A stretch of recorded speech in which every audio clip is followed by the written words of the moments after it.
our committee report is from Evaluation Committee. I'm the chair of the Evaluation Committee, and we met. And we worked on two subjects. The first one is a recap of a brochure that is, when we get it figured out, what will be out there so that people can pick it up on the way it in. And we're going to add it. This is a trifold brochure, just in case everybody wonders what I'm talking about. And it will be the explanation of policy 1.2 in a abbreviated version. The one board email, we did get that up and running. Individual board member emails, how correspondence is handled. QR codes are a new thing I'm learning. And there'll be information that the QR code can show us the dates for the board meetings, how to get to the website. We're discussing what else to squeeze on the paper, maybe legislature emails, links to KPS, all kinds of things. So we're still working on that. We're working on that with Ms. Cooney. She is our director of communications. And the other thing we're working on is the superintendent evaluation. So that all districts in Michigan are charged with the evaluation of their superintendent. Last year, the KPS board, Dr. Chowdhury, chose to do the MASB, that's the Michigan board's tool for this evaluation. 2 years ago, we were trained during COVID, and we worked with Jay Bennett, and we worked with Chuck Dumas, and we learned how to evaluate a superintendent. And so the evaluation committee, which I'm the chair of, is charged with that. So we have an evaluation timeline, which I printed off and left at home on my printer. So I'm going to read it off my phone, which I can't get too fast. So I did send it to folks too. So on May 5th, well, actually now it's May 4th, because we have to move our meeting just so that everyone knows. It can't be May 5th, which is a Thursday, it's back to May 4th, which is Wednesday. Trustees can pick up their evaluation tool and related documents for the superintendent evaluation before or after the meeting here at the boardroom. On May 19th, the evaluation committee chair will collect the trustees' completed superintendent evaluation, and I'll pick those up before the board meeting just so we don't forget at the end of the board meeting. On May 24th, the evaluation committee will meet and compile the data. On June 9th, the committee chair will return to the board members their super evaluation tool so everybody gets their evaluation back. And then on June 30th, we do the superintendent evaluation where the results are shared at the superintendent at that evening's meeting. And that was what we discussed. Thank you. And moving on to correspondence, that's also Trustee Hill. How is that? Let me pull myself together. Full disclosure, I have a terrible head cold. It's not COVID. I work as a nurse and I test myself daily. But if I start coughing with all this talking, I just excuse myself and I'll let Trustee Jackson take over. All right, on 4/6, Laura Rule sent an email to rescind the mask mandate. On 4/6, Jason Enix sent an email to rescind the mask mandate. On 4/7, Ernestine Lockett about public speaking at the meeting. I actually answered her before the meeting last time so that she knew what to do when she got there. On 4/7, Sherry Weber sent an email about white supremacy. On 4/7, Kelly Alvarez sent an email commending the newcomer program. On 4/8, Shanoza Espinoza sent an email regarding lack of support.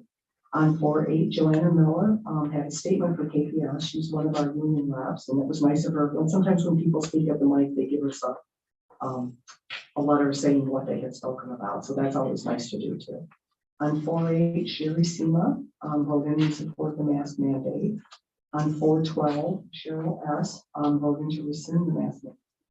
On 4/13, Carrie Todd wrote in about issues at Millwood School.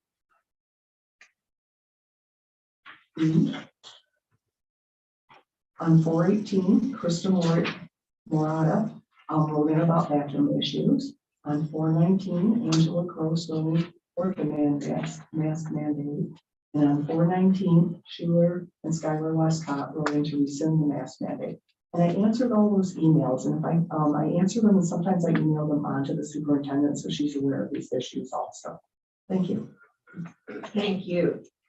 Our next item, and this is the classic template. We've used this template for years. It's in the same exact order every meeting.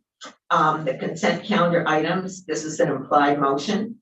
So on the consent calendar is the April 7th, 2022 regular meeting minutes.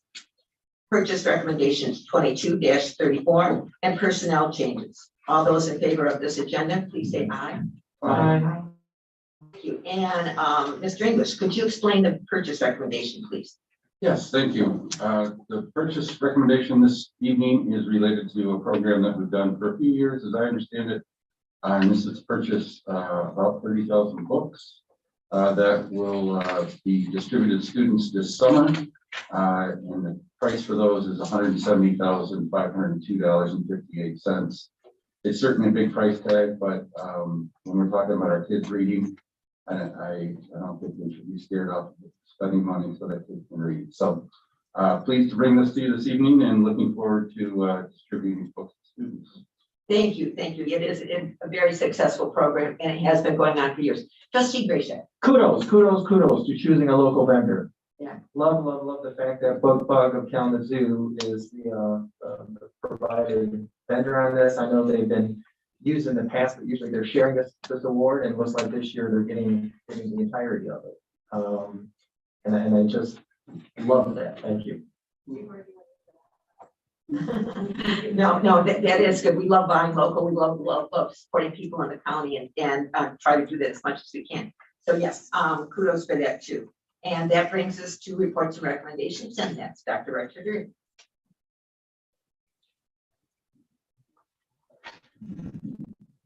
Thank you, President Scholler-Barber, and good evening, everyone.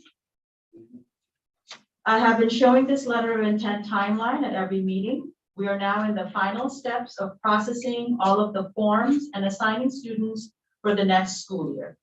On May 9th, letters will be mailed to all families with their child's assignment for next year. For the remainder of the month of May, there is an opportunity to appeal the school assignment. This is also the last opportunity to select the virtual school for the 22-23 school year for students currently enrolled at KPS. Consistent with pre-pandemic years, once the window for appeals and transfer requests close at the end of May, there will be no further movement. We will continue to enroll any families new to KPS in either the virtual or brick and mortar schools throughout the summer months. Yesterday, we had the privilege of hosting Attorney General Dana Nessel at Loy Norris High School. She requested the visit to KPS to learn about the close to $500,000 in a safety grant received from her office, which we use to upgrade our safety communication systems with digital radios and outdoor speakers. She also wanted to hear from our team about what we would do with additional funds that we are applying for and how the Attorney General's office might be able to support us in the arena of school safety. I joined our high school principals, Chief of Security Don Webster, and Executive Supervisor of Facilities Karen Jackson in a roundtable discussion. In addition to sharing and demonstrating our upgraded radio system, we were also able to discuss our shared passion for restorative justice and brainstorm about additional security measures. In addition to the people involved in the roundtable discussion, I'd like to thank President Scholler-Barber and Trustee Grayshak for their attendance as well as state representatives Julie Rogers and Christine Morse, Chief Coakley, City Manager Ritsema, and other KPS representatives. Two of our Equity Task Force student ambassadors, Samuel Nagel Bennett and J. Don Kelly, were able to lead the Attorney General on a tour of the school following our discussion. She left with a very positive impression of the work happening in Kalamazoo Public Schools and thanked us for our strategic approach to school safety. She also acknowledged that work like that will take multiple years to show dividends. There was a packed house on April 11th at the Career Launch Kalamazoo Kickoff event. At the Career Launch Kalamazoo Kickoff event, students and their parents learned about the new apprenticeship opportunities from our community education and employer partners, the City of Kalamazoo, the Kalamazoo Promise, Kalamazoo Valley Community College, Mann & Hummel, FlowServe, and Bronson Methodist Hospital. They also heard about jobs forecasts from W.E. Upjohn Institute for Employment Research and Mayor David Anderson's reflections about his unconventional career path. As I shared with the group that evening, providing opportunities for students to disrupt the cycles of poverty is why I do what I do. And Career Launch Kalamazoo is designed to do just that. The Kalamazoo County Excellence in Education Awards were held on April 13th at the Petzer Center. I enjoyed attending this event and seeing our own Jeff Howe present the awards. 12 KPS seniors were honored at this special event for their outstanding academic achievements. The students had the opportunity to honor an educator who helped contribute to their success. The students honored from Kalamazoo Central were Anthony Alvarez and Michael Ankley. I'll pause on each slide so you can see the information listed about each student.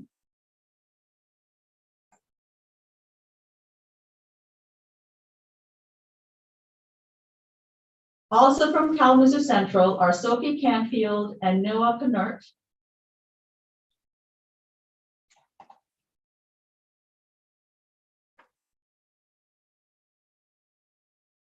And the two final Kalamazoo Central seniors are Molly McDonald and Olive Tatara.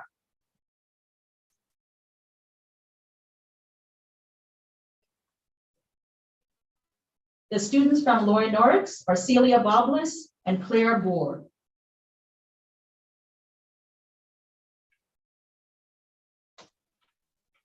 Owen Davis and Dominic Frost. And the two final Loy Norris students are Evan Teal and Chanel Kordak Wilson. Congratulations to all of these seniors, as well as their parents and significant educators. By the way, students who are in the top 2% of the county received this award. So we're very proud that Kalamazoo Public Schools were very heavily represented at this award ceremony.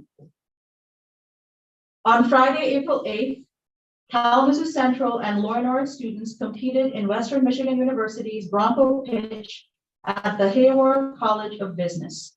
Bronco Pitch provides high school and college students an opportunity to present a 3-minute business pitch for a product or service to area expert judges. Kalamazoo Central CTE marketing students came in first place in the high school finals with their idea of college cabinets, and a team of students competing for the Boys and Girls Club came in second. Prior to the event, the KPS Business Department and KRESA hosted a virtual session with several community mentors to assist students in preparing their pitches. Congratulations to everyone involved in this event. I will now pass the meeting to Mr. English to talk about the 2022 bond. Good evening. You've heard me talk a lot about the bond. We've been talking about this really since the second meeting in July. And this is our last meeting before a vote. Certainly a lot of work has gone into this. And a number of you have been truly instrumental in the plans that we've got. And we're excited about what's about May 3rd being right around the corner. And of course, we're reminding everyone to make sure they vote. If they're not voting absentee, to make sure they show up between 7 a.m. and 8 p.m. on May 3rd to vote in person. But I think with all the work that's gone into this, it's only right that this evening that we have Karen Jackson here to talk about really from a facilities perspective, what this means for Kalamazoo Public Schools. Karen knows more about the facilities at Kalamazoo Public Schools than anyone. And she's got a long history here and has been truly instrumental in developing a comprehensive list of needs, which took hours and hours and hours of work. And you saw some of that, but you did not see all the work behind the scenes that she did. So I really think it's important that you hear from her, that the community hears from her as to what she sees are the key features as part of this bond proposal. So Karen, why don't you go ahead? Thank you. This is not my first bond. I've been around for a few years, but this one really excites me. We've never gone for one for 10 years. We took a long, hard look at all of our buildings. We have 35 sites that we manage. We take care of 2.8 million in the district. We have 545 acres of land. That's a lot of property to take care of and be good stewards and make sure that everything's working. And it doesn't fit all the time. So we have to continue to upgrade our facilities. We have to continue passing bonds. We have to continue doing facility assessments. We started about, I believe it was maybe 2009, when we really took a look at all of our buildings, walked every single space, and wrote projects down by building. And that was the basis for a bond issue in 2010. This year, our facilities assessment at the end totaled almost $700 million for our properties.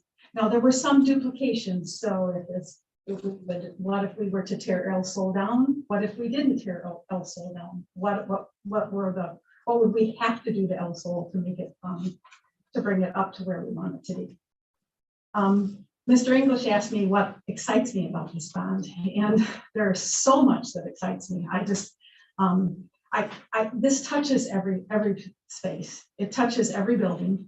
And I don't know if any of you have seen, but we currently are building an Edison. So the new Edison, we have some technology, I believe, in here for it, but the new Edison is under construction. You ought to drive by. It's absolutely beautiful. It's a 2-year project. It's on a site where our old transportation facility was. So it's Lake Street, Russell, Jackson, and Cottage Street. And it used to be so that if you were at the corner of Portage and Lake, you would look over and you would see one of our transportation garage, the garage. And then the Boys and Girls Club was down. Well, now we took the entire site, we demoed 4 buildings over there. So it was the Boys and Girls Club, the transportation office, the transportation garage, and Edison. Now, when you look, you see the front of Edison. It has a presence on the site. We have the whole city block, and that's going to be their school. So the entrance to Edison is if you're driving down Portage and look over from Lake, you'll see the main entrance to the building. The playground is behind the school. So it really feels like it belongs there, and it fits so nicely there, and it's so exciting to watch. I was there today, and it is coming along wonderfully well, and I'm excited and encouraged to have people come see it. But go look to see what we say we're going to do. And this building, while it's taken us a while to get there, it will be built, it will be constructed, and that was a project that was funded in the 2018 bond. So we started in 2000 and with the 2006 bond, and I remember being on committees and I'm just going, come on, we need to start replacing our buildings. And at the time, we weren't talking about replacing buildings. We were just talking about continually upgrading. In 2006, things changed. We had 2 new schools on the bond issue. We had Prairie Ridge and then a new middle school, which became Linden Grove. And that changed the focus for this district. We went from continually upgrading, continually maintaining, to taking a step forward and saying, our students deserve this, our communities deserve this. We need to take care of our buildings. We need to continually improve.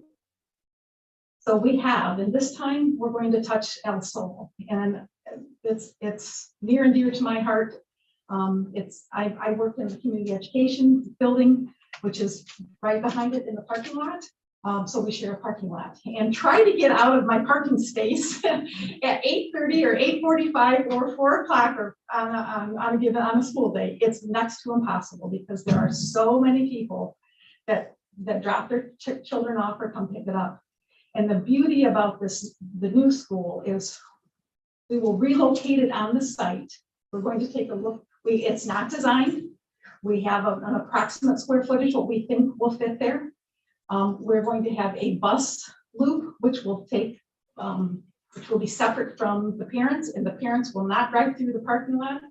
It will be safe. It'll have playground. It will have an elevator. That right now we have a building that's 3 stories. Part of it is 3 stories. It does not have its own. It doesn't have an elevator. So imagine carrying a Chromebook cart up the stairs. It's been a challenge at times. It also receives its heat from our building. So if you ever are in the parking lot in the winter and you see a path that's snow melted, that's the tunnel where the heating pipes, how they leave our building and go to. So I am excited that we're continuing to replace our buildings. We need to do it. We've got every 5 years we've been doing it, and we really need to continue. I'm also excited about portable classrooms. So back in 1998, we're getting rid of portable classrooms, I guess I should say, because I'm not excited about the portables because they are a maintenance nightmare at times. We have 11 portables in this, 12 portables in this district. Back in 1998, with Durant funds, in 1 year, we put in 11 portable classrooms. And I asked the architects the other day, I said, what's the average lifespan for? Because these things don't last forever. And he said, typically 15 to 20 years. Our average age, our portables are between 24 and 30 years old. If students go in now, 4 of those portables are at Chime. But we have 2 at Indian Prairie that house art and music. We have 2 at King Westwood that house music and AT. We have 1 at Northway that houses music for orchestra. The 2 at Winchell house PEEP and Head Start. The 1 at Woodward houses orchestra. So students have to leave the building, go out in the cold, go out in the snow, put their coats on to go out to class, carry their instruments to come back in. So we really, I'm excited that we're forward thinking, that we're going to take care of these portables, get rid of them, and add rooms to the buildings. That so we'd be adding 2 classrooms to Indian Prairie, adding 2 classrooms to King Westwood. We'd add 1 to Northway, 2 to Winchell, and 1 to Woodward. Probably the project that excites me the most is the amount of money that we're putting towards our HVAC and cooling system, heating, ventilation, and cooling system. Between the bond and between ESSER funds being allocated, we're going to be spending over $60 million on HVAC upgrades. That's a lot of money.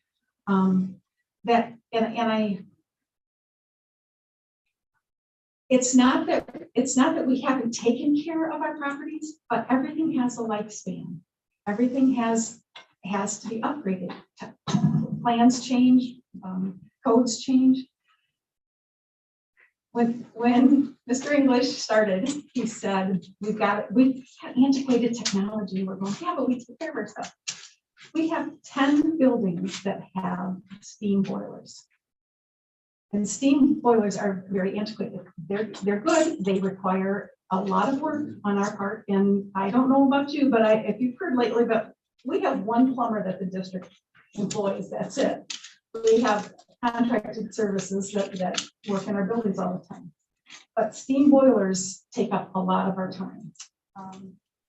One of those boilers will be taken care of still in the 2018 bond, and that's what's late. We are putting an only mechanical system in there. We were going to do it a year ago, and we delayed the project because it's going to take longer than we originally thought, and we're going to need to move the students out of the space. So Woods Lake is getting only mechanical, heating, cooling, air conditioning, which is fun. This bond will also take care of 4 more buildings that have steam boilers. We're adding air conditioning to many spaces. Lake Spring Valley, Winchell, Southwest, and Janelle Soul are receiving all new mechanical systems, and we're adding air conditioning. So I'm really excited about that. But there's other things that excite me as well. I mean, I truly believe that anyone who's associated with our buildings can look at a project list and say, yeah, I like that. We're putting turf fields in our high schools. We haven't had turf fields. And I'm so excited about that. It's going to give us the chance to use our fields more. They will look better. We will still have to maintain them. But we spend thousands of dollars trying to grow grass when the fields aren't being used. And it's the wear and tear on our fields certainly shows. We're We're installing 5 elevators or upgrading elevators, one of which is in the annex at El Sol, or excuse me, at Woodward. It's a 2-story building. Students, there's no elevator to the 2nd floor, and the main building is a separate building. So if you're on the 2nd floor of the main building, you have to come down the elevator, go down the ramp outside, and you can only go onto the 1st floor of the, if you need accessibility to the 2nd floor. We're installing generators and lots of classroom improvements, including doors, floors, windows, lockers, casework. There's just so much that this bond is touching, and I'm really, really, really excited about it.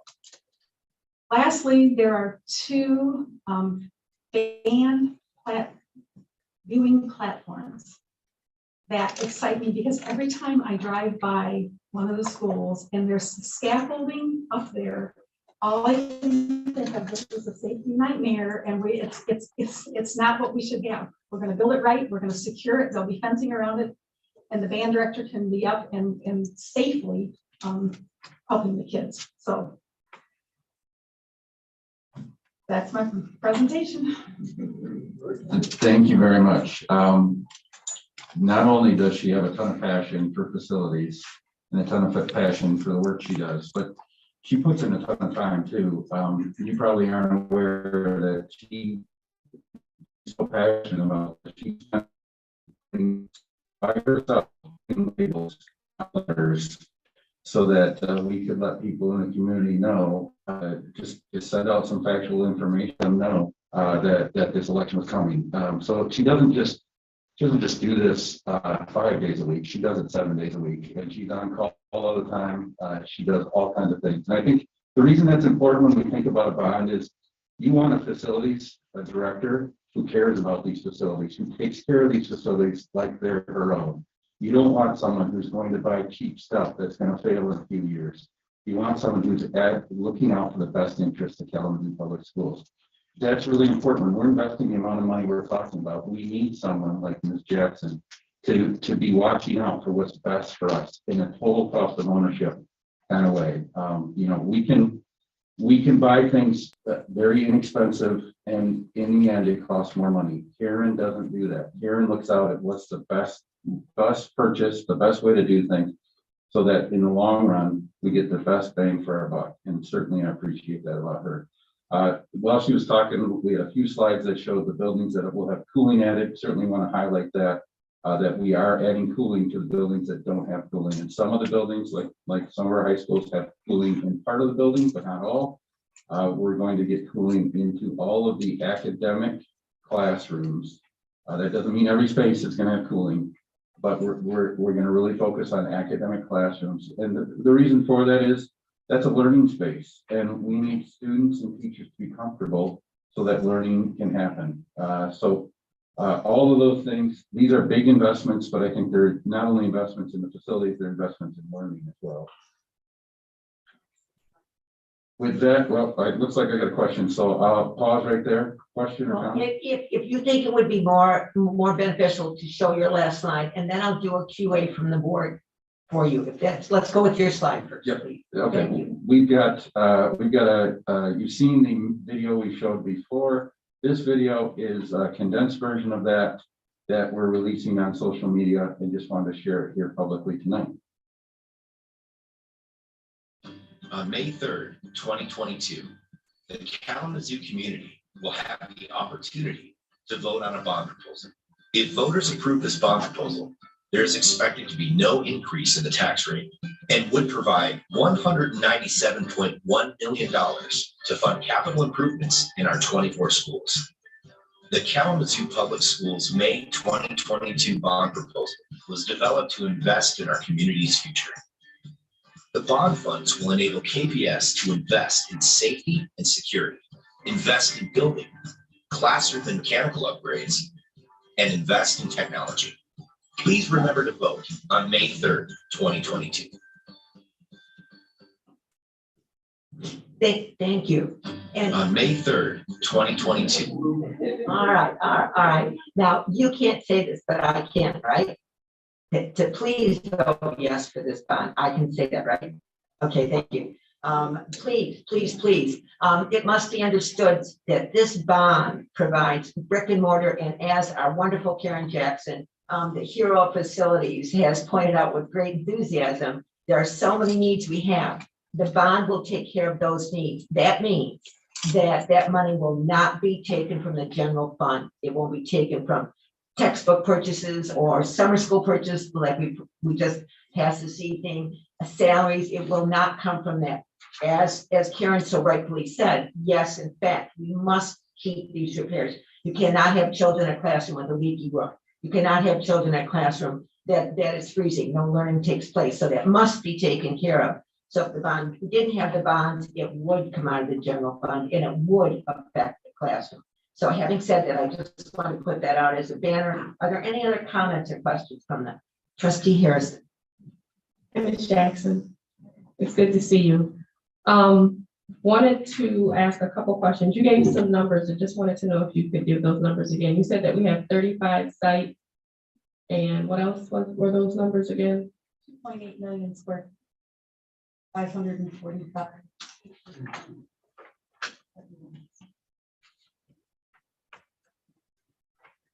And just wanted to make sure that in being good stewards of all of those things that we own, that I encourage the community to continue to support the bond on the 3rd. I look forward to working the polls and look forward to delivering favorable results at the end of the night. Are there any other comments? Trustee Hill? I know how old some of these buildings are because my kids went to school in some of them. But can you tell me the average age of the oldest buildings we have in KPS?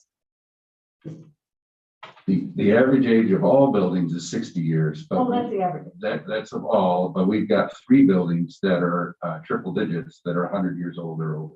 That's like, yeah, Parkwood of John, my kids went to that one, which is a beautiful building, but we've maintained it well. That's right. And when it gets appropriate updates, it's wonderful. Now, another weird question. So people might think it's odd that we don't have cooling in the building, that some buildings don't have air conditioning, but I don't think that was a popular thing, like, Winchell, that's like a newer building, right? But it's still 50 years, 60 years old. And same with White Oaks. I think that was built the year I was born, in like 1960, 1961. So people didn't make air conditioning then.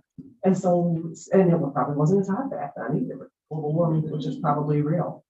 But anyway, so therefore, I'm thinking that's why we need cooling. It's not that we're barbaric. It's just that our buildings are older and they didn't come with that. That's right. Yep, absolutely. It really wasn't the norm for a long time. And the thing I would say, you know, as a finance guy, you know me, I don't love spending money. So, you know, there is some cost to cooling up space, but I've come around over the years because the vast majority of our students, when they are at home, they live in a cooled environment. And so they're just not used to being in an environment where it's warmer. And so ultimately we've had to adjust to society. And it also, I think the thing to remember at KPS is we run a lot of programs and we run a lot of year-round programs. And it's important, you know, we all complain when it's 80 degrees in a classroom. Think about kids who are trying to learn. It's important that we have that cooling in those spaces because it's about learning. It's not about comfort. It's about making people comfortable so they can teach and learn. One thing, does anyone remember the Swan schools? Okay, so back in 1996, we had the Swan schools. So it was Spring Valley, Winchell, Arcadia, and Northwood. And at the time, they were K3 schools. They became K5, K6 schools at the time. And we added on at each of those 4 buildings the same summer we started. And I had just moved over to facilities a little bit, but we didn't put air conditioning in. We all new mechanical systems. We added gyms and cafeterias and touched every space in the building, in all those buildings, and did not put air conditioning in it. In 1998, we put new mechanical systems in Lincoln, a 3-story building. My kids went to school there. We did not put air conditioning because we didn't do that back then, which is really short-sighted on our part, but we didn't, it was, it was an added cost and we just didn't do it, so. Trustee Gracia. So I just have an observation, if I may. So driving past Edison, is there a sign outside that construction site that says Edison School being built? Yes. Where? So there's a sign on Russell and there's a sign on Cottage Street, I believe it is, Cottage and Lake. Okay, I must not see it because I go to farmer's market on Lake and there's no sign. It's a big Um, 4x8. Okay, I believe you. So, but related to that though, so one of the complaints on government spending, of course, is that people lose the connection between their tax dollars and the outcomes. And I wonder if on that sign, does it say something along the lines of your bond vote built this school? Something to the effect of thank you. Okay, I would suggest being a little more direct on the language. More like your bond vote built this school, your bond vote bought these computers, your bond vote, really draw a straight line for, thank you voters is great, but I don't know that people make the connection between what they're voted for or on that did that. And I just think if we begin to build that messaging, it'll make it easier on these types of things, because we're really good, to your point, we're really good at how we spend this money, and we're very strategic and we're very focused and we're very effective and we're very prudent. We are wonderful stewards of the resources that this community has given us. And as a result, our students and staff are very fortunate to have some of the best buildings in the state, especially for an urban school district, even though our buildings are aging. And some of our buildings we like that are aged, right? I mean, Woodward, Parkwood, right? There's a handful that are just wonderful parts of their community that hopefully we can keep standing for a good many more years. But anyway, that's just a suggestion, because we do a really good job, and we just got to continually draw that straight line, even when we're not in a campaign of bond. Thank you. Trustee Maida. Ms. Jackson, I just wanted to thank you for your presentation and your passionate work. I think that your passion for the bond in the district itself and improving it really shows. So thank you for that. I just wanted to emphasize something that I'm pretty excited about, that I don't know if the people are excited for, but installing an elevator. I know that El Sol will get an elevator, and you mentioned another school. What was that one? Woodward. And just how much accessibility that provides for students with mobility needs. And I understand that, we've been able to accommodate students to provide them access on that first level, but I think I'm really excited just to be able to give students with those needs access to the entire building and everything that it offers. So I appreciate that being included in the bond. Thank you. Any more comments? I'll just bring up the last one. And that is, we appreciate that there are not work shortages. Thank you. There's no work shortage. There's a massive amount of work, but there's a labor shortage. And we absolutely, in some of our older buildings, maintaining an older building and keeping it cleaner and whatever is much harder. Karen, would you agree? Would you help me with this? Absolutely. That the newer the building, the newer the product, the more upkeep we can give, the maintenance is much easier. As we saw the old plywood cupboards that were in the slide. And then if you have a Formica or some kind of composite plastic door, you're not going to see that kind of wear and whatever. To me, a lot of this comes down to respect for our children, respect for our employees, and also to Trustee Graciak's respect to the community for giving us this money and making sure that we are good fiduciary agents and that we It's lovely to say you don't like to spend money. I think the community loves that. Thank you very much for saying that, but you can be coaxed into the appropriate spending of money. So all in all, this bond is all about children, keeping them safe, keeping them in places that are easier to maintain with the labor shortage and things like that. And also teaching them to respect and to take care of what we are doing for them. So all the way around, a vote yes is a vote for the children of Kalamazoo. And it's a way of saying that Kalamazoo loves their children, especially the ones that go to KPS. So moving on from there, Dr. Reicher. Thank you, President Schuler. I think we can all tell that Karen Jackson is the right person for the job when she says that she gets excited about boilers. As a reminder, the KPS bond is on the May 3rd ballot. Absentee voting is occurring now through May 3rd. We know that at least 84% of our voters voted absentee in the last election, way ahead of the election date. On the right, you will see KPS student Lincoln Sledge and his sister and future KPS student Quincy Sledge helping deliver their parents' completed absentee ballots. For anyone who has not yet registered to vote, it is not too late. You can register online through April 18th or in person at the local clerk's office. Well, April 18th already passed, sorry. And the polls are open from 7 a.m. to 8 p.m. on election day for anyone wishing to vote in person. Questions may be directed to bond@kalamazoopublicschools.net, and more information about the bond is available on our website at kalamazoopublicschools.com/bond2022, as well as our social media pages. Please consider sharing information from our sites directly onto your own social media pages, and please don't forget to vote.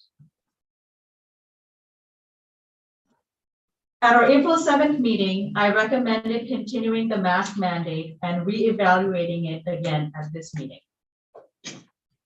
The chart on the left is what was shown at our last meeting 2 weeks ago. It reflected how spikes in the spread of COVID-19 happen after school breaks and showed a slight uptick in the days following our spring break. The current chart on the right shows the new cases of COVID-19 are steadily moving back upwards. State health officials on Wednesday reported 10,474 new cases of COVID-19 in just this past week. That put the average at 1,496 new cases per day, which is up by nearly 400 from a week earlier. And remember, the majority of cases are not getting reported due to home tests. Hospitalizations due to COVID cases have also been on the rise over the past week, suggesting that infections are worsening. Kalamazoo County has seen a 30% increase in the number of new cases during the last seven days, April 14th through April 20th. You will see this reflected by the map on the left where Kalamazoo County is circled in blue. The table on the upper right reflects the same data. On Tuesday, an average of 6 out of every 100 COVID tests reported in Michigan came back positive. In Kalamazoo County, the rate of positivity increased from 7.28 to 10.83%. The World Health Organization considers there to be a substantial level of community transmission when positivity rates are above 5%. Just today, the Michigan Department of Health and Human Services stated, and I quote, "The BA.2 variant of Omicron is expected to continue causing a rise in COVID-19 in the upcoming weeks. The increase is not unexpected as the BA.2 subvariant of Omicron has shown to be more transmissible."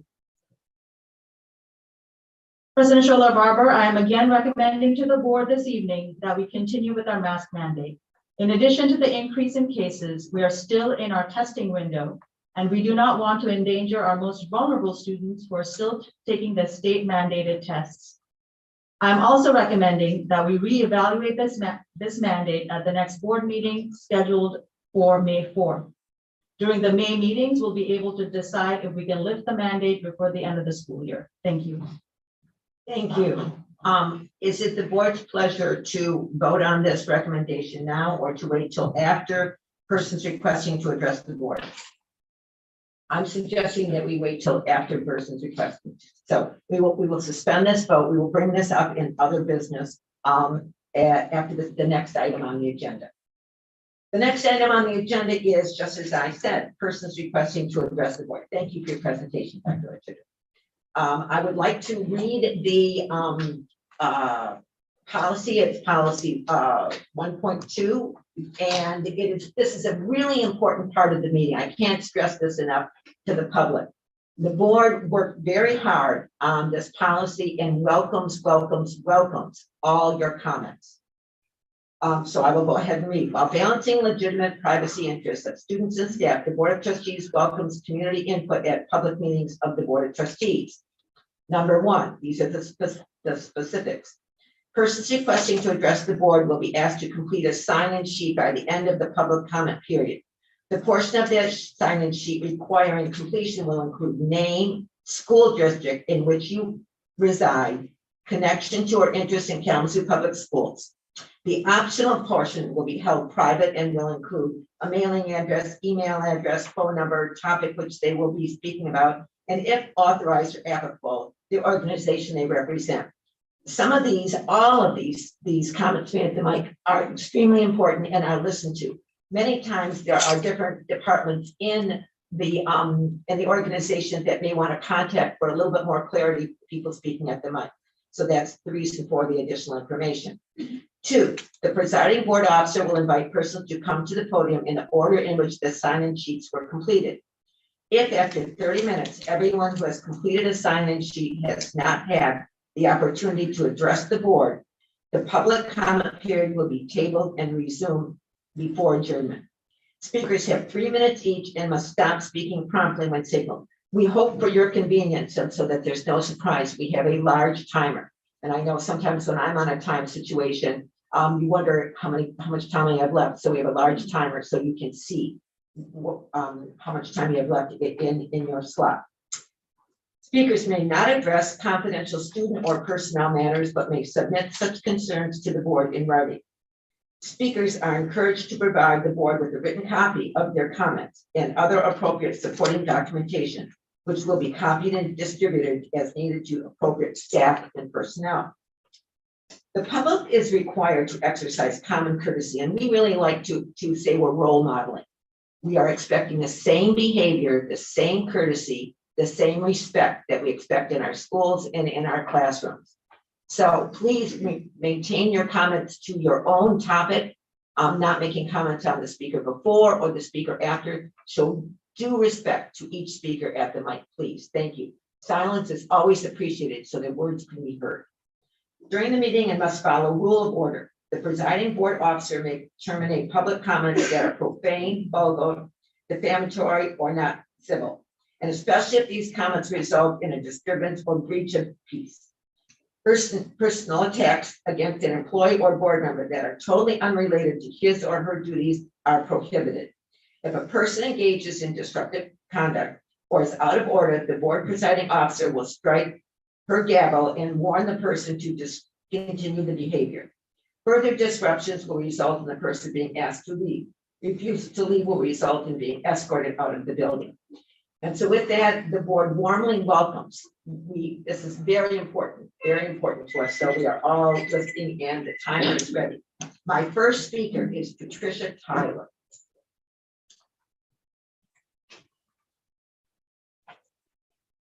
Hello, my name is Sarah Tyler, and I'm a special ed teacher here at UPS Schools. I want to say thank you to Trustee Gracia and Trustee Harrison for taking a stand to lift the mask mandate. And I'm asking the rest of the board to join them with the mask mandate tonight. From the beginning, you have worked hard to get input from parents, teachers, and community by having town hall meetings and providing surveys to help make your decision. We felt included and part of your decision, but not this year. We promise today share policies and recommendations of health professionals. Well, Michigan Health Department, Kalamazoo Health Department, and the CDC have all stated that masks should now be a personal choice, but you have ignored their recommendations. So in effect, your continual mask mandate violates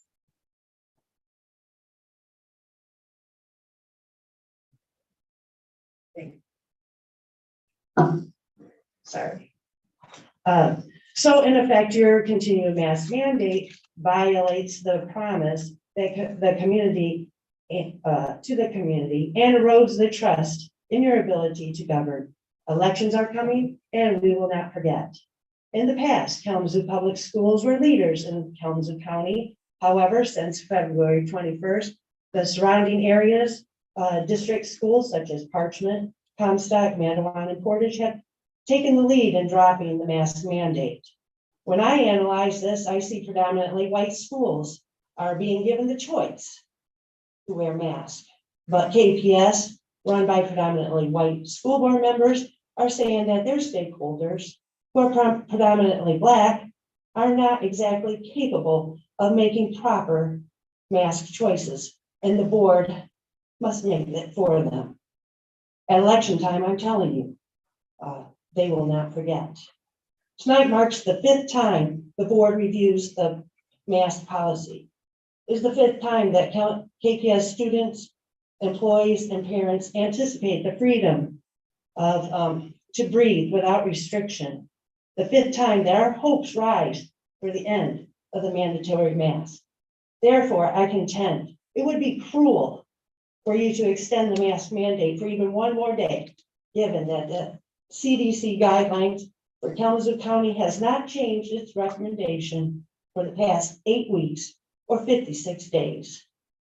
I conclude with this: the opportunity to exercise choice is long overdue.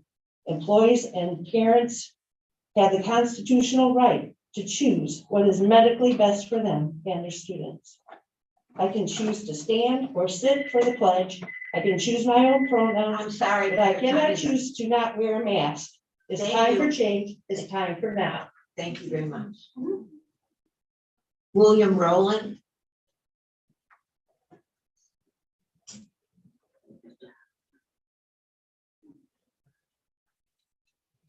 Good evening. And my name is William Rowland, member of the Kalamazoo community here, and my concern or my expression was that curriculum. I know we've heard so much about the issue of critical race being taught in school, and it's got so many people with so many agendas. During the past 2 years in the COVID season, I was writing a book that was inspired by the president, and many of you may know, the late Dr. Charles Warfield. The night that the Kalamazoo Promise was unveiled, it was done at a church, Galilee Baptist Church, and the community was there, the media was there, and it was announced there. Dr. Charles Warfield, who always spoke about being a product of the village. And as he and I were sitting together at that table, as he was speaking, I was sort of doodling. And I questioned, he said he was a product of the village, and I said, I wrote the question, what happened to that village where we were concerned about everybody, and we looked out for people? And we were talking later on, he and Dr. Rice and I had lunch together, and we were talking, and I shared some comments. He said, you ought to write a book. And I kind of ignored that for quite a while. During the COVID season, I had the opportunity to sit down and some of those notes I had been writing along and stuff, and I began to write. And I did write a book. The book is called What Happened to the Village? America Under Indictment. Now, I did that because you were seeing protests, fires all over the country, not only the country, but across the nation, here in Michigan, United States, but also England and other countries were having some of the same issues wherever there was a large population of Black people, I would say of African descent. So I wrote a book called What Happened to the Village, and it was published by Baker Bookhouse this past in 21. And it listed a lot of things. But one of the things we all are familiar with the African proverb that it takes a village to raise a child, but it doesn't end there. How many of you know the remainder of that proverb? Let me help you. It says that the child who is not received by the village will burn it down just to feel its warmth. We don't want to have to burn down things we want, but we want to educate. I wrote the book, and I think it's a very good book. There's school districts in Oklahoma, South Carolina, that are considering using it as supplements to their history and social studies class in the fall of the coming year. I'll be in Mississippi next week, and I'll be doing the same thing. Also, Philadelphia has it. I did a big book signing there at the end of February. And I got a lot of feedback, a lot of positive coming from it. Just last night, I got a text message from someone in Western Michigan, former educator at Western Michigan, who texted me and said, I read your book. And someone said, you should talk to KPS, it should be mandatory for KPS. My apologies. I have a copy for each of you. How do I get it to you? You can pass it out right now if you'd like. That would be fine, or pass it to the end. Thank you, Mr. Rowe. Thank you. Thank you very much. Thank you. Our next speaker is Majyck D.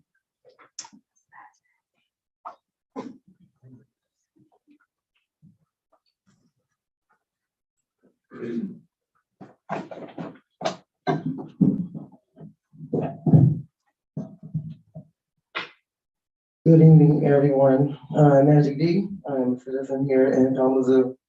Want to give a big shout out to the students and their resilience on the graduating students and the awards that they received and hearing that announcement. And I just want to say, I want to give a big shout out to all the parapros, the educators, bus drivers. You do a lot. Just want to give a big shout out to Joanna Miller, the union rep, PACT, and myself. We stand in solidarity with the living wage and all the things that you are asking for.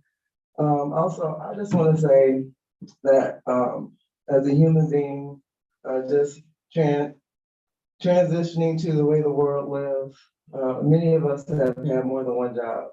And by far, being in the classroom is the hardest job I've ever had in my entire life. So I want to give hats off and kudos to folks that have made this a career. You are definitely in the trenches every day. But I also want to note that because of the pandemic and things that are going on, the equity gap with our students is even greater, and the burnout with staff is even greater. And that as leadership, thinking about moving into a different space, transformation in how our students are learning in the way they're moving. Many of our students have attention span of 2-minute TikTok videos, and we see that in the classrooms. That burnout with our students is behaviors, and it's just like want to be in the classroom because it's not what they want to learn. So as someone that is in the classroom, I deal with technology. I work with youth from kindergarten to 8th grade, and I can tell you that the outdated curriculum is not working. These apps is not working. So regardless if you're in public schools, you're in the charter schools, our students are going back and forth between that, and we are definitely doing a disservice with our students. This millage is awesome. But I want you to ask yourself, if you see a dilapidated building, is broke down, would you want to send your students in that? It doesn't really matter if this bond is replenishing new things that needs to be done, but we have broken students in those buildings. So we need to really think about how we are working it with urgency to make sure we have the bodies that are needed in there. President Schultz, you talked about that earlier with the labor shortage. There is a labor shortage, and that trickles down to burnout to the people that are willing to stay in the buildings, because if they leave, who do we have? Thank you so much for your time. Thank you. Shona Espinoza.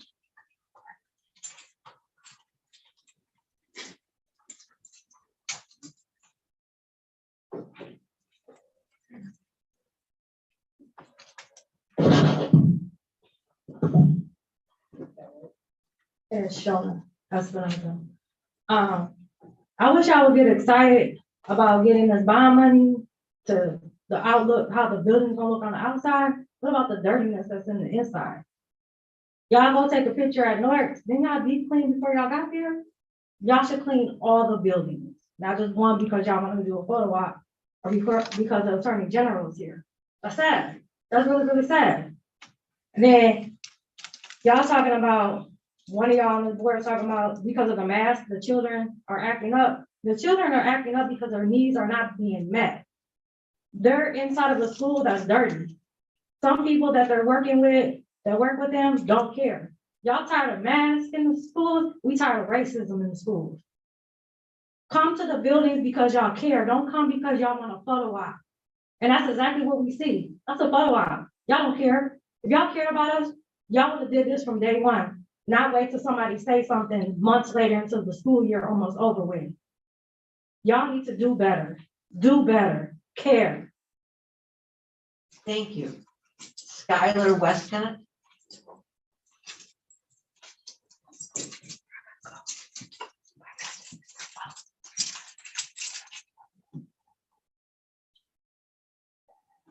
Hi, I'm Skylar Westcott. I'm a parent of a fifth grader, a ninth grader, and a proud graduate of Kalamazoo Public Schools Fine Arts last year and recipient of the Kalamazoo Promise at Hope College this year.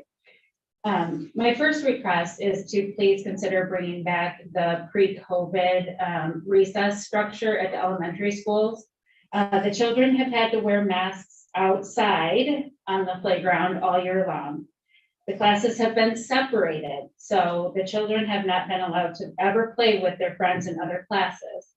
Fifth graders, like my son, have not had the chance to be around other students that he will be attending the same middle school with in the fall. I do not feel that this is necessarily socially, mentally, or emotionally healthy for him or these children. My second request is to remove the mask for what is left of the school year. When Portage Public Schools removed their mask mandate, my nephew came home and he was really happy. And he said that he had no idea how much people smiled. In fact, he had no idea that some of the teachers smiled. Overall, he feels that people are, in the classroom are just happier. And while I appreciate every single KPS employee and teacher that have tried their best to bring a positive environment during these trying times, it has me wondering, how can an environment truly be, positive and happy with the masks on? Vaccines are a choice, and I feel that we are in the point post-pandemic, well, moving in the right direction of post-pandemic, where the masks should also be a choice. So I'm kindly asking you to please consider this and don't push it off again. We've been pushed off long enough, and put it back in the parents' and families' hands to make that decision. Thank you.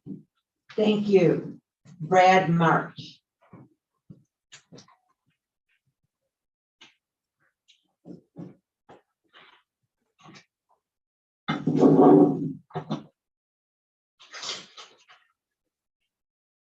I'm Brad March, and there are many parents that are tired of the fight that's been going on since COVID started, and I'm one of them.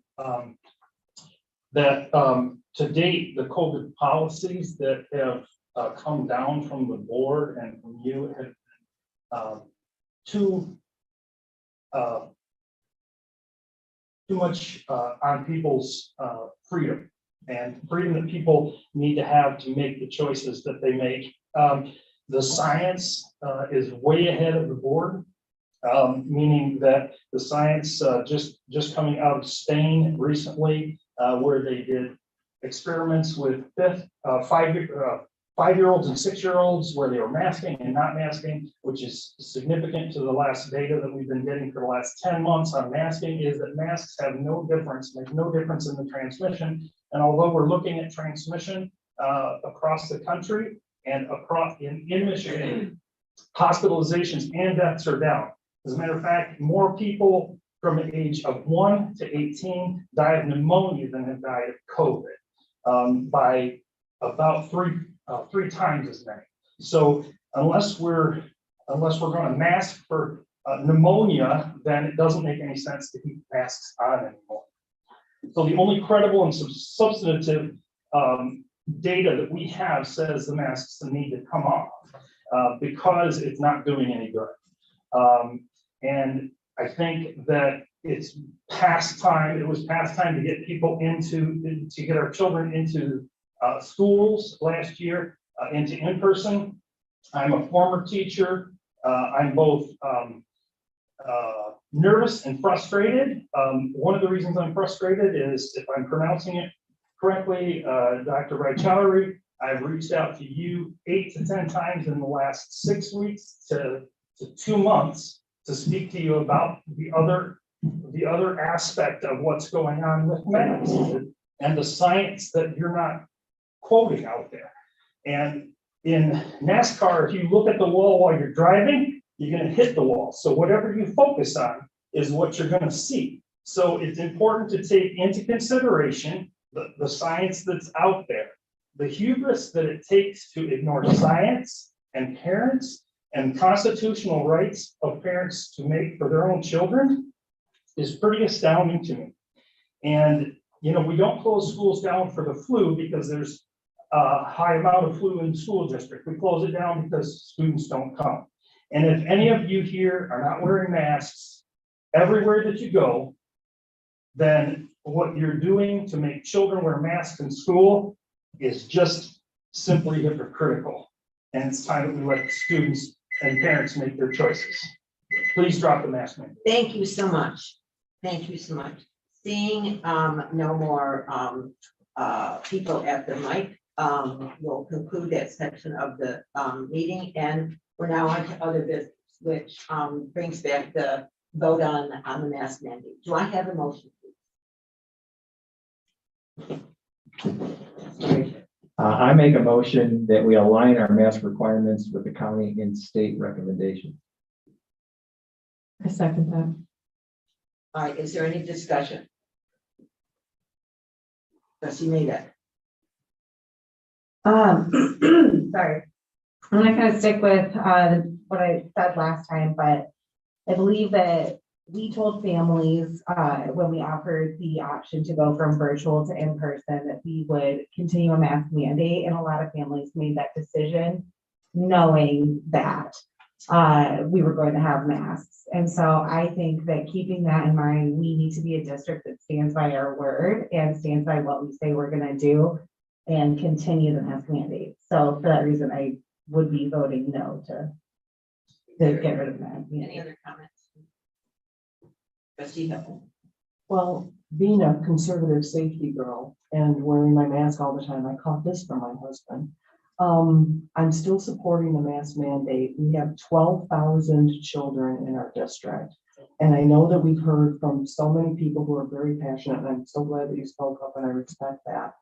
But thinking about and the employees and the well-being of the students and the littles and those who, for whatever, I'm about vaccines, but not everybody is.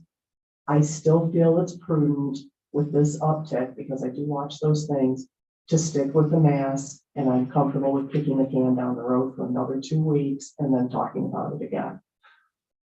Any other? Trustee Harrison. I think that my hesitation comes with, I'm not sure whose guidance we would be following if we kick the can down the road for 2 more weeks. We would be under no authority of any organization, and so that kind of makes me a little nervous. All right, so, okay, Trustee Jackson. Yeah, personally, I'm not, unfortunately, a lot of politics have gotten into this. I'm not making decisions myself based on anyone's politics, not my own politics or any of those things. It is about the safety and concerns of students, and CDC have not been consistent their own selves. They've been very inconsistent. The numbers are now skewed because we have no way to track numbers with now all these tests that are done in the homes. There's no way to know what is happening with numbers anymore. But as long as this is a current threat that has shown to have increased, even as of late, even at my place of employment, I have seen numbers rise up in the last couple of weeks here. I think it is important that, and as Trustee Maddox said as well, I think it's also vitally important to be keepers of our word. We cannot be making reneges to families who have left virtual and came in person, nor do I think it would be right to allow them the opportunity to rescind their decision, because then we're going to have issues with those that wanted to go virtual in the first place. I think it is important that we keep safety at the #1 focus of this district. And so for me, I think we should stay masked at this point. Thank you. Trustee Gracia. So to your point, I think the numbers are difficult to track. So relying on numbers from caseloads is really just chasing wisp. COVID is with us. COVID is always going to be with us now. Cases are going to be climbing. They're going to go down. They're going to go up. They're going to go down as new variants come out. The challenge that we face when we separate ourselves from the public health officials is that now we are trying to interpret data, or we're asking our superintendent to interpret data that honestly, I don't know that she's qualified to interpret. And then we're being asked to make a decision based on that, when we're not really qualified to make a decision based on that. And we just ought to step in line with the public health officials. You know, cases are climbing 10%. Oh my gosh, right? Hospitality rate, you know, hospitalization is climbing this much, right? We're still at a low incident rate for hospitalization and severity of this illness. That's the only real indicator of this disease in our community. It's not about cases. What we should be promoting is vaccinations, right? Because if people are vaccinated, they really have little to be concerned about. Are they going to get it? Yeah, they may still get the COVID. But are they likely to be severely ill from it? No. That's what we should be promoting. This discussion around masks is really just chasing a false god. Masks, unless you're wearing an N95 properly fitted 100% of the time, it means virtually nothing. Our children are going home without masks. They're going into Meyer without masks. They're playing with their friends on the street without masks. They're doing all of this stuff. And yet somehow we think that if we mask them in our schools, that we're doing something. We're not doing anything. We're just keeping them from communicating with their faces. We're keeping them from expressing themselves. And we're so focused on our fear of COVID and the case that we are losing sight of the emotional well-being of our children and the ability of our teachers to effectively assess children in that moment. We, you know, when you say that we're protecting our children, you know, at what point then are you going to vote to take off masks? When it's zero, when COVID is zero, COVID will never be zero, ever. Will it get back down to 2%? Yeah, probably it'll get back down to 2%. Will it climb to 14% again? You betcha. And then what? Step in line with the health professionals. You know what? If the CDC says, or the county government says, we're recommending masks, boom, I'm with you, 100%. Right back in with the mask thing. But until that day, I say we step in line. Thank you. Trustee Norm? Say I appreciate all of the comments and takes that everyone has on this. For me, similar to Trustee Majyck, this in large part boils down to a promise that we made. We made a commitment. Parents made a decision for their children's education based on a commitment and a promise that we made. And that is where I land on this. I do also want to maybe gently suggest, and maybe this is another discussion, but that we do get our kids outside more and together, and that is a place that you know, we know that transmission is, you know, very, very negligible, and getting them outside might be an opportunity for them to take them off at the recess. Thank you. I guess I'll be the last one to just see. Okay, everybody will do a first bite and then the second. Okay, all right, great. Okay, so I'm not denying. I would never deny that each person that spoke at the mic and each person that's speaking in the mic on this around this desk are sincere and believe strongly in what they're saying. And I also, I guess I would say that the low incident rate, I can't help but think, questioning, does it have anything to do with the kinds of prevention that we're making? Does it have anything to do with kinds of things that we're doing That's an opinion. Very much, I appreciate that we all have opinions, and in this room, we respect everyone's opinion. I also say that, trustee Grayshek, I don't know as I think that it's losing sight, but it's gaining sight. When I speak to my grands or children about this, I speak about community caring. I speak about that we're not afraid of anything, we're caring about people. It's not about a fear, it's about how can we help everybody be there for their test? How can we help everybody maintain good health? How can we help everybody with washing the hand? And in this dais, we have seen vaccination totally and completely be encouraged.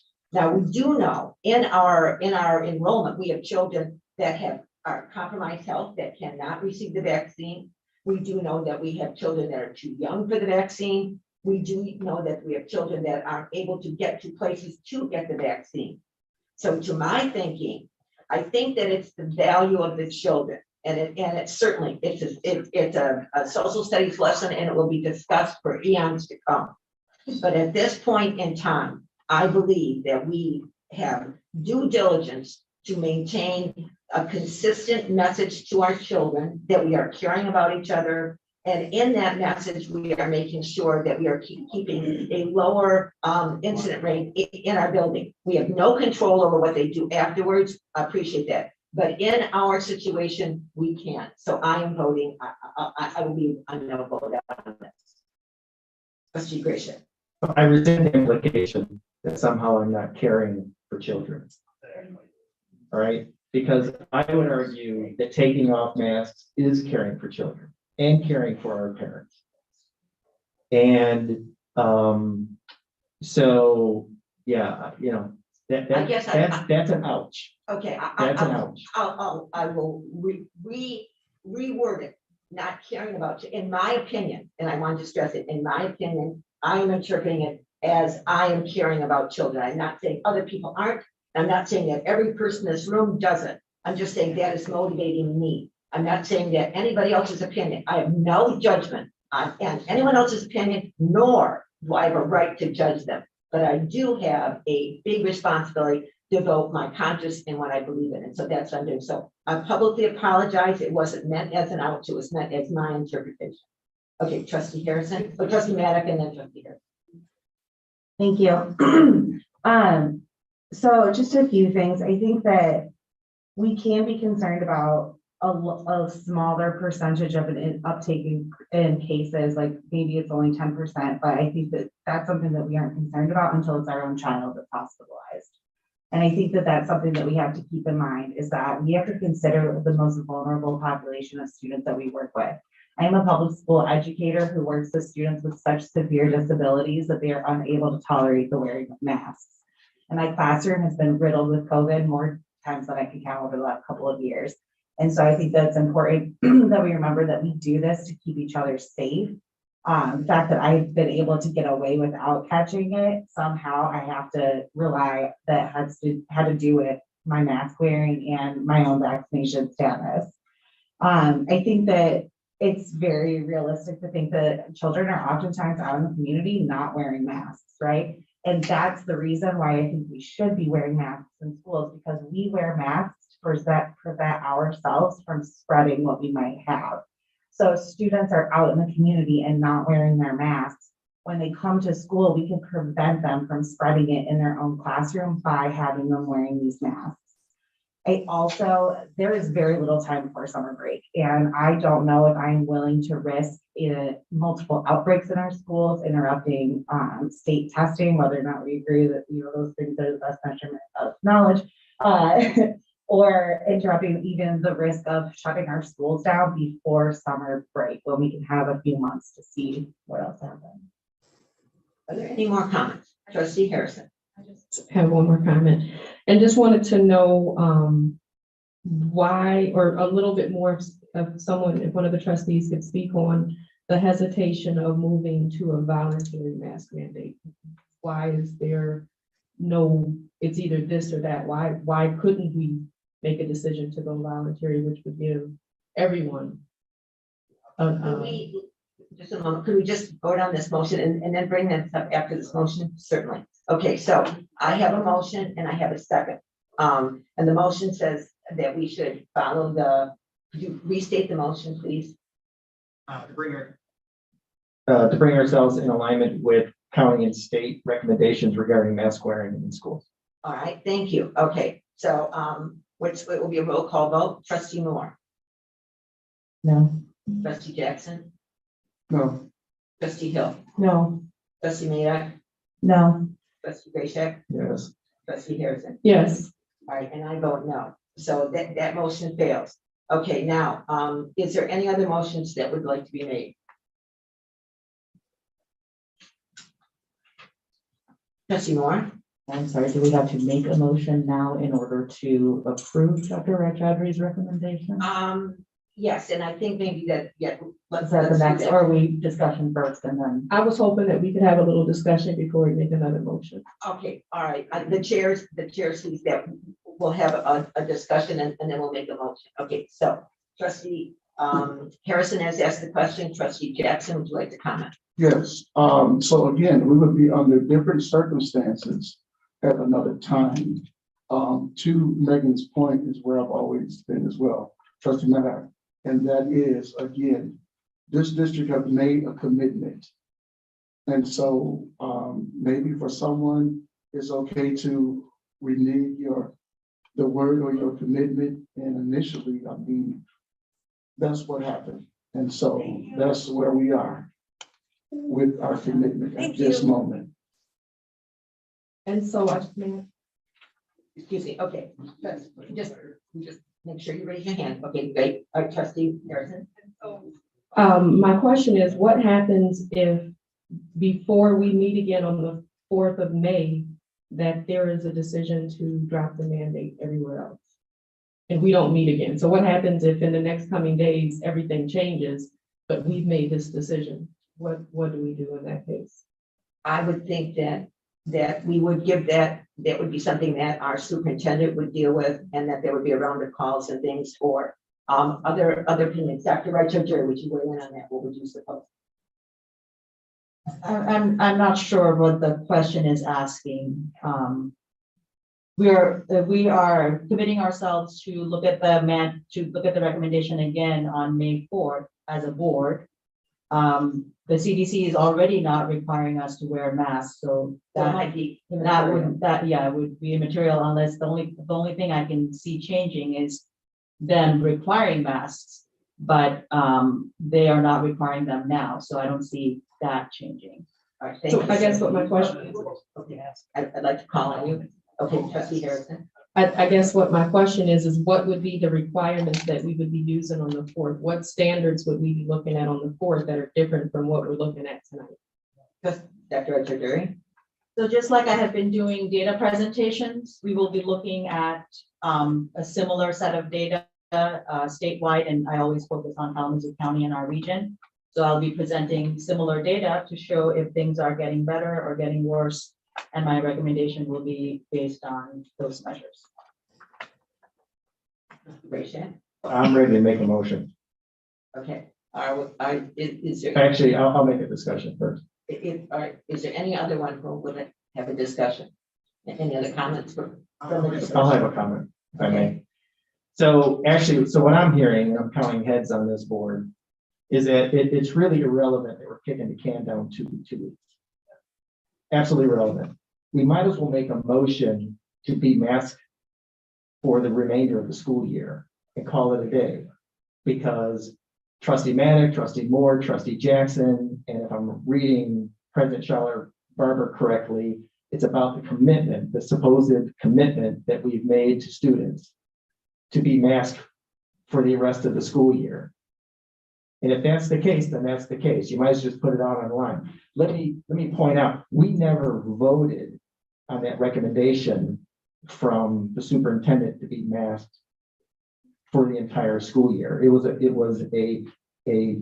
least I don't recall that. It was a presentation that we accepted, but it was never put to a vote. So in the sense of this argument that the board has made a commitment to the community through some sort of affirmative action, I don't think this board ever really did. Because if we had, we wouldn't be doing this exercise at all. if we had voted back in April or whatever, or January, whatever it was, this whole discussion would be mute and pointless because we had already voted on it, but we didn't have already voted on it. The fact that our superintendent is continually asking us to review and revise and consider is by implication the notation that we never made that commitment. Is there? So the argument that somehow we would be reneging on a promise, I don't stand on. I don't think we ever made that promise. I think what we made to the community was that as a board, we would review and make appropriate decisions in the appropriate moment in time, given the conditions on the ground. Certain families, and I'm sure there are certain families who took that action as being, we were gonna, went to in-person, because of what was stated at that time. And, yeah, I mean, that is true. I mean, there is probably no denying that. But it should never have been stated as such, I think. All right, any opinions or responses? I would just say my response to this, there is not as much in my vote to this long-term commitment you speak of. I'm mostly going on the day-to-day, the uptick and the vulnerability of children and watching it. And I think that it's like any situation that you reassess. And by the last votes we've taken, it has turned to whether or not the original recommendation was voted on. We have now assumed that it is our responsibility as well as it is with the superintendent, and this reassessment at different intervals, I think is prudent. I think it's showing responsibility. And I would concur that on May 4th, we look at the data again and we reassess it and do our due diligence at that point. Is there any other comments for anyone else? Trustee Moore, are you? May I just ask someone who has the number in there, how many school days are left this year? 30, I think. Is there? I don't have the exact number. 2 weeks ago, it was 44. I think it's 30 something. Does anybody have the number? 34? 34 school days. 34 school days left. All right, is anyone ready to make a motion? But Trustee Jackson, is somebody have a motion? Trustee Jackson. No, I have a motion, but I just wanted to say that, to Trustee Rayshaw's point, I agree that, again, this was not an initial vote or commitment made by the board. However, it was a commitment from the district. However, it was a commitment to the parents. And as you also stated about, yeah, that's kind of a tough situation to put those that came from virtual. And I believe a lot of them that came off of virtual was based, the reason why they were virtual in the first place is because there was a discomfort with COVID. And so the fact that they have been able to follow data, they've been able to see that the district have not had to shut down and at some point became more comfortable to bring their child back into in-person. But I believe it also was based on the fact that we still have the mask mandate. And so therefore, I think that we deserve to honor that more than anything else. And so that's just what I said. All right, so is there, thank you. Is there anyone that prepared a motion? Trustee Moore. I would like to move to accept Dr. Rajchandry's recommendation to keep our mask mandate in place and revisit, or at least until the May 4th meeting when we will revisit the issue. Do I have a second? Second. I have a motion to accept Dr. Rajchandry's recommendation to keep the mask mandate till we have our and reassess it at our May 4th Board of Education meeting. Is there any more discussion? All right, Trustee Grisham. I just want to affirm for the public that if your truly interested in protecting your children and your families, the real answer is getting vaccinated. We have a fairly good compliance rate with our staff. What is that number? Do you know? Over 90%. Over 90% of our staff are vaccinated. I think the county numbers are running probably around 67 or 68%. So get vaccinated. It is the best thing that you can do for yourself and for your children. And just about anyone above the age of 5 can get vaccinated at this point. So there aren't many students in our buildings who are not able to get vaccinated. Now, there's a few that have medical conditions, and there's going to be a few who have religious exemptions. But if we were, if we had the bulk of our people vaccinated, them who cannot get vaccinated will be protected by the fact that those who can are. And that's how that science works. So obviously I'm going to be voting no on this, but I absolutely want to keep people safe. It is, again, the best thing you can do is get vaccinated. And if your child is coming to school in a mask, it should be a medical grade mask, and they should be trained on how to wear it. Thank you. Is there any other? Trustee. Thank you, Trustee Greshak. I'm big about vaccines too. I have 2 jobs as a nurse, and one of them is at a college, and it's required that everyone has a vaccine and boosted, not just the students, but the faculty, the staff, and the administrators. And we still have COVID outbreaks now and again in college students, and mostly among the college students. But the nice thing is, like Trustee Greshak also brought up, the students they're all adults, and they do get ill, and they don't feel good. But no one's been hospitalized. No one's been in such sad condition that we've had to call parents to come and pick them up or bring them home or take care of them. And so the vaccines really do work because the people are, the students do get ill, but they're able to take care of themselves. And there's a few breakthrough cases, but it's not absolutely horrendous. So it's not life-threatening. So thank you, Trustee, for bringing that up. Thank you. Any more discussion? A roll call vote. Trustee Majyck. Yes. Trustee Greshak. No. Trustee Harrison. No. Trustee Moore. Yes. Trustee Jackson. Yes. Trustee Hill. Yes. And I vote yes. So the mandate stands till the 4th. I just want to put the caveat in there that these discussions I want to commend the board for having a very respectful discussion, for bringing good points, for honoring each other's viewpoints. And it's very, very important that we do that. It's very important to be heard and to make sure that we're conducting this in a very civil manner. And I really appreciate and respect each of you for championing your, there was a little passion on the board. Karen, I think you inspired us a little bit here. There's a little passion on the board about this, which is always good.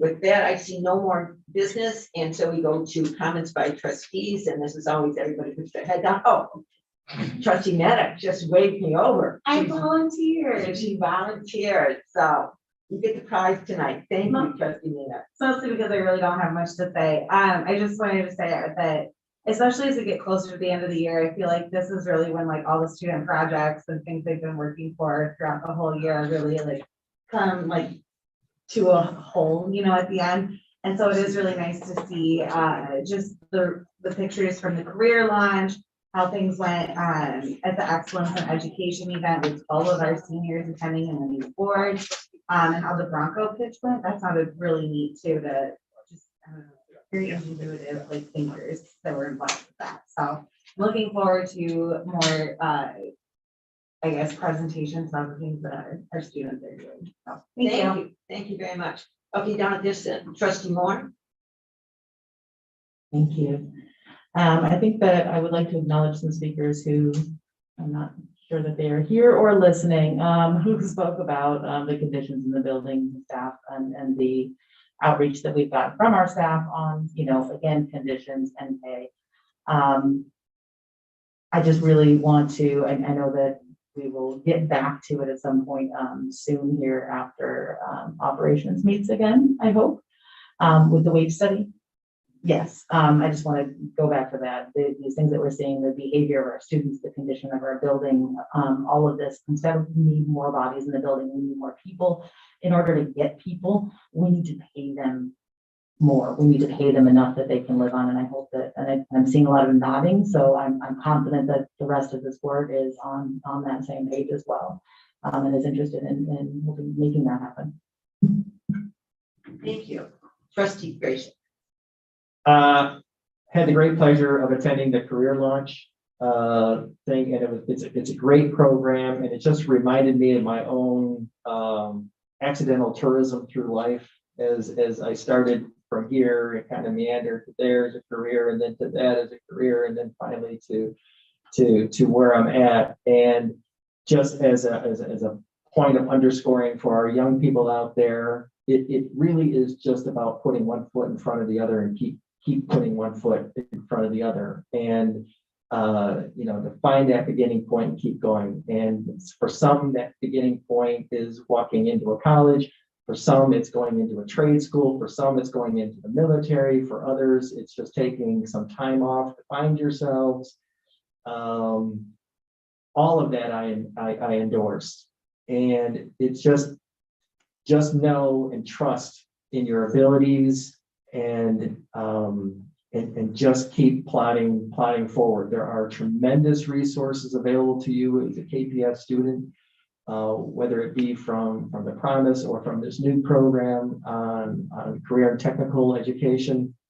So look into these things, and if you're a parent of a child, look into these things, help your children navigate these opportunities and these processes, be that squeaky wheel, because sometimes that's what it takes. And success will find you however you meander through this world, and whatever success means to you, honestly. The other thing I wanted to mention was vote yes on the bond. Did I mention that already? Vote yes on the bond. That's on May 3rd. And I think I know that you will do a great recap of the Attorney General visit. I got you. Okay. Trustee Jackson. I wanted to appreciate Mr. Hill and the students of Phoenix. They were amazing hosts. It was an excellent breakfast. It was an amazing presentation by our own superintendent. And it just was a great time to see so many different community members out and to hear the important presentation.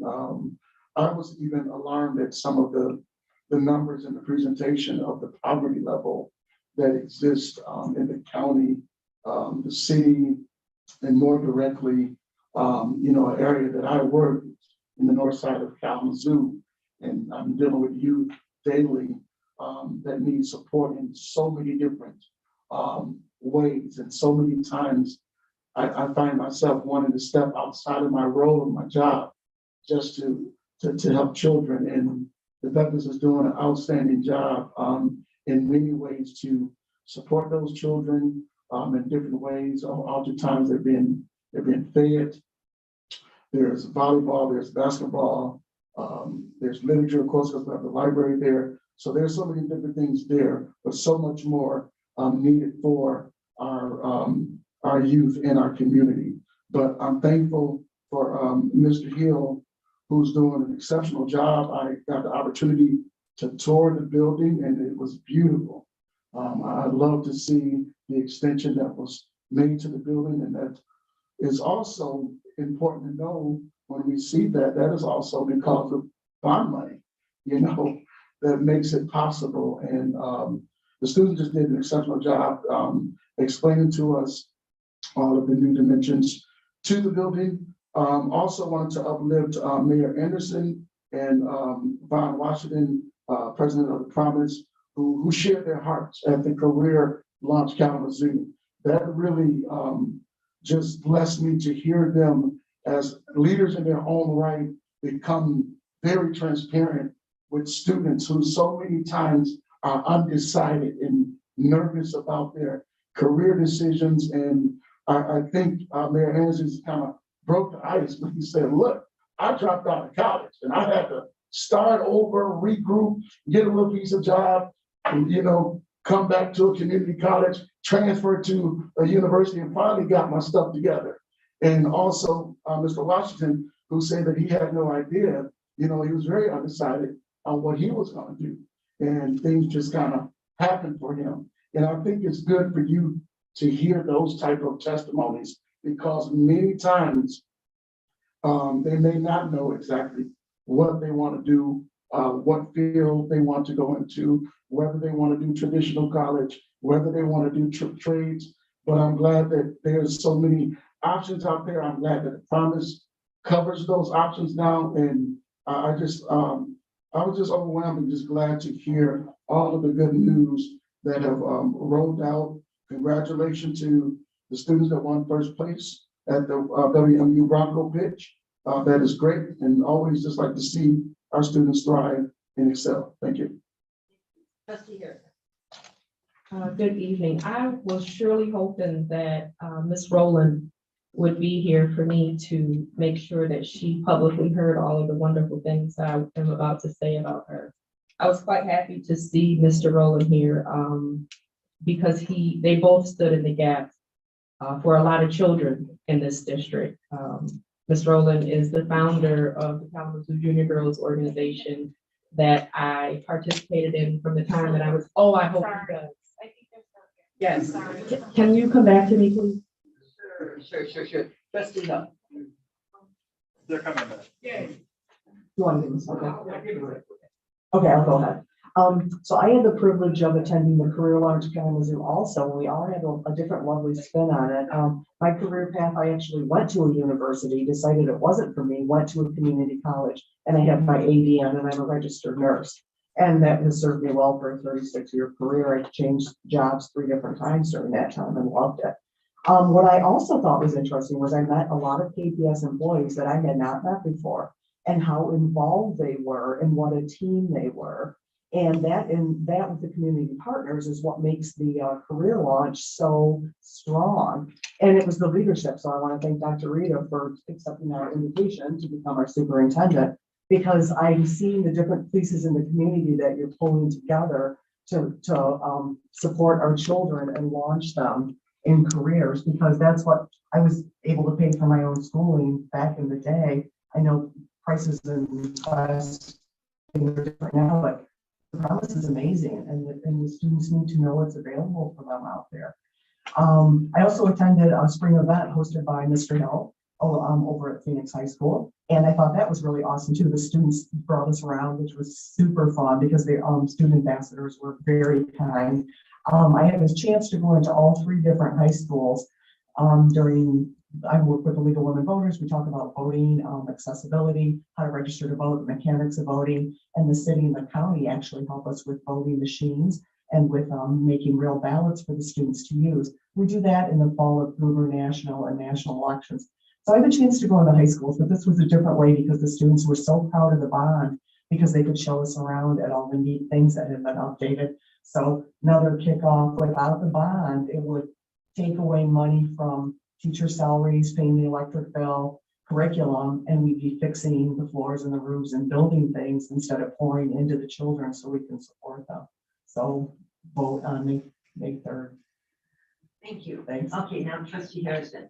I'm so glad that you came back, Ms. Pam. I saw that you left and I wanted to say some things and I wanted to make sure that you heard them. One of the questions that Mr. Rowland had is what happened to the village? And as a part of your village, I stand here as a answer to that question. As a junior girl alumni that was under the leadership of very strong women. I say it all the time that Monday through Friday, I spent all day with Miss Young, and then on the weekends, spent my weekends with you. You took on the ownership of a lot of young ladies in this community. And you developed leaders in this community. You made strong women. You made strong women and you produced strong leaders. Your junior girls are all over the United States of America, and we are doing things that you told us that we had the potential and the capacity to do.